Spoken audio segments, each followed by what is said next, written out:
Ωραία, πάμε. Καταρχάς είναι ιδιαίτερη τιμή και χαρά να βρίσκομαι σήμερα σε μια περιοχή που αγαπώ και στηρίζω. Είναι επίσης ιδιαίτερη τιμή για μένα το γεγονός ότι ο Πρωθυπουργός ο Κυριάκος Μητσοτάκης, παρότι άλλαξα χαρτοφυλάκιο και κατ' ουσίαν άλλαξα και Υπουργείο, διατήρησε την αρμοδιότητα της δίκαιης αναπτυξιακής μετάβασης στο πρόσωπό μου.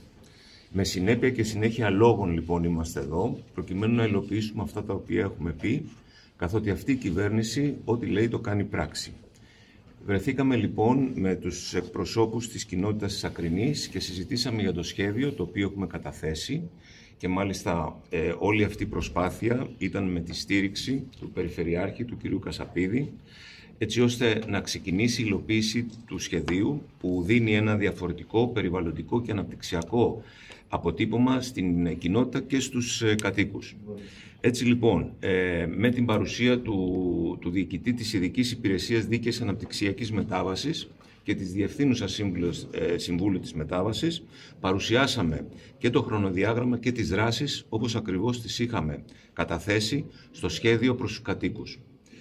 Στη συνέχεια, με την στήριξη και την βοήθεια του Περιφερειάρχη, δημιουργήσαμε δύο προγράμματα, τα οποία έχουν σχέση με νεοσύστατες και υφιστάμενες επιχειρήσεις, μικρές επιχειρήσεις και πολύ μικρές επιχειρήσεις, που μπορούν να καταθέσουν ένα πρόγραμμα έως 100.000 ευρώ και να λάβουν το 70%.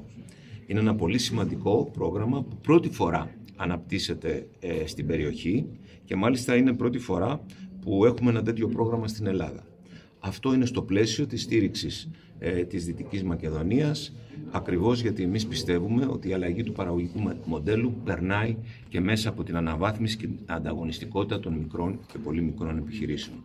Στη συνέχεια, πολύ σύντομα, έχουμε ένα νέο πρόγραμμα ύψους 280 εκατομμυρίων ευρώ, το οποίο θα ξεκινήσει και αυτό τον Οκτώβριο, για τις μικρές, μεσαίες και μεγάλες επιχειρήσεις, προκειμένου να φέρουμε στην περιοχή επιχειρήσεις που δημιουργούν νέες θέσεις εργασίας για τις νέες και τους νέους, για τους κατοίκους της περιοχής, με ταυτόχρονη κατάρτιση.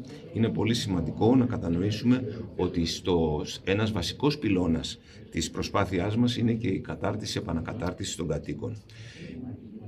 Επίσης, συζητήσαμε για την αποζημίωση της απαλωτρίωσης των Αγίων Αναργύρων και εδώ και πάλι με τον Περιφερειάρχη και με τις άεινες προσπάθειές του καταφέραμε και βρήκαμε τους πόρους έτσι ώστε να ολοκληρώσουμε την αποζημίωση των κατοίκων.